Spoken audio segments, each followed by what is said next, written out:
Hi అండి, నమస్తే. Welcome back to lucky blogs and kitchen. ఇవాళ దోసకాయ కోడిగుడ్డు ఫ్రై చేసుకుందామండి.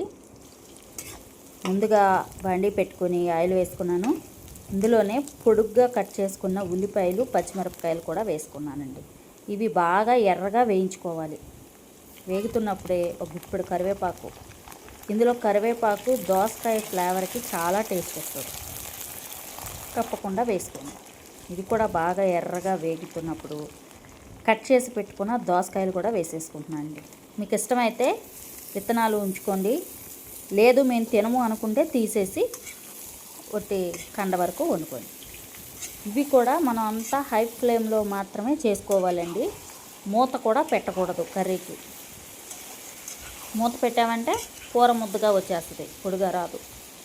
ఇలా ఇది కూడా హై ఫ్లేమ్లో పెట్టుకొని మధ్య మధ్యలో కదుపుకుంటూ ముక్కలు రంగు మారే వరకు కూడా ఎర్రగా వేయించుకోవాలి. ఉల్లిపాయలు కూడా ఇంకా కలర్ మారినాయి, చూసారా?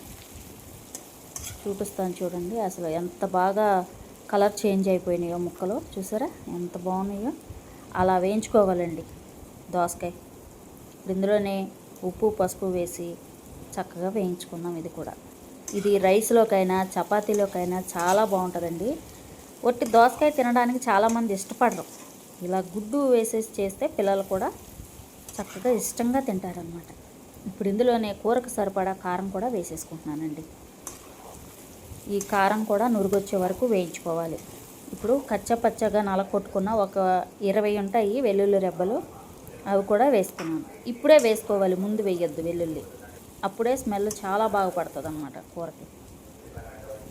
ఫ్రై చేయాలనుకున్నప్పుడు చక్కగా ఇలా ముక్కల మీద వేయొద్దు, గుడ్లు గుంటలాగా తీసి ఒక 6 కోడిగుడ్లు అయితే కొట్టుపెట్టాను నేను. మీకు ఎన్ని కావాలో అని వేసుకోండి, మన ఇష్టం. 2 ఉన్నా వేసుకోవచ్చండి.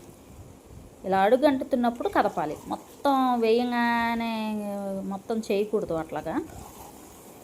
చక్కగా ఒక దోసకాయ ఉండి 2 కోడిగుడ్లు ఉంటే ఒక 4గురికి కూర వచ్చేస్తుంది. హ్యాపీగా తినేయచ్చు. చూసారా ఎంత బాగా వేగుతుందో. ఆయిల్ ఎక్కువ వేసాను అనుకున్నారేమో, ఈ గుడ్డు వేగేటప్పటికి ఆయిల్ తెలియదండి. దీన్ని కూడా బాగా ఎర్రగా వేగిన తర్వాత ఒక గుప్పెడు కొత్తిమీర తీసేసుకొని అది కూడా వేసేసుకోండి. అంతేనండి, చాలా సింపుల్, ఏం లేదు. లక్కీ వ్లాగ్స్ అండ్ కిచెన్ అనే మా ఛానల్ని లైక్ చేయండి, షేర్ చేయండి, సబ్స్క్రైబ్ చేయండి. ఓకేనా? Thank you.